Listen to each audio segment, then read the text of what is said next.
So Special Collections at CMU is the university's kind of repository collection of rare books, manuscripts, early technologies, and kind of a range of strange artifacts and objects. That ranges from a 4,000-year-old cuneiform tablet on clay to a World War II era Enigma machine, to early computing artifacts and rare books by people like Galileo, Newton, Marie Curie, and others.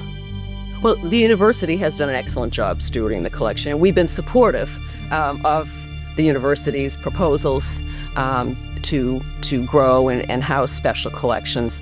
We funded the construction of Posner Center, which became the home of the Posner Memorial Collection in 2004. And our collections reflect the interdisciplinarity that is so prominent at Carnegie Mellon. And that's what we are really keen to allow our students and faculty to experience. So the original Posner Center, as well as the special collections that were previously housed on the fourth floor of the Hunt Library, have been an invaluable resource, but were largely hidden in plain sight and not very accessible to students. So bringing everything together under a single roof is really going to allow students to interact with the collections in ways that weren't previously possible.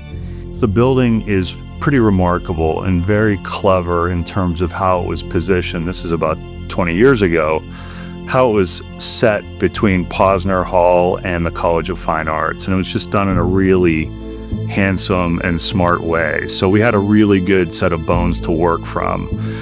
So the new space will include flexible instruction areas and silent reading rooms intended for both student, faculty, and visiting researchers to use. It'll also have a large gallery and events area for special exhibitions and events of varying scales, and then a suite dedicated to the storage, preservation, and maintenance of the collections. And now there will be a classroom. There's going to be a in-house in the center digitization lab. There's going to be an AV media center in there. There'll be places for researchers to come and be able to work with the collection. The building has this really apparent and legible curved corner geometry that we just think is pleasing and an opportunity to kind of enhance around. When you approach the building, that curved geometry is very much apparent. When you step foot into the space, that curved geometry is apparent. We really wanted to enhance it, celebrate it, and complement it with surfaces around it that were more exhibit appropriate given the kind of shifting program.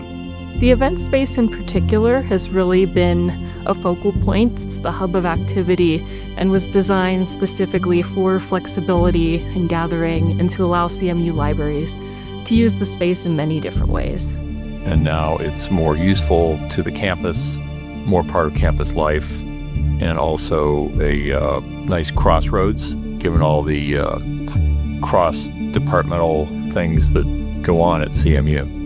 We're desperately excited by the opportunities to open a fresh Posner Center for special collections. This will allow us to do things that previously we simply couldn't. And we're deeply grateful to the Posner Foundation and to the Posner family for their support, their generosity, without which this simply wouldn't be possible. The Posner gift is really important because it'll allow us to take a much more ambitious approach to programming in special collections. And that's going to allow us to not only expand, who we speak to and who we provide access to in the collection, but it'll also allow us to just really reinvent our programming that's based in the collection. I think at the end of this whole process, the center will be much more accessible, much more inviting and vibrant, and I think that's entirely due to the Posner Foundation's generosity.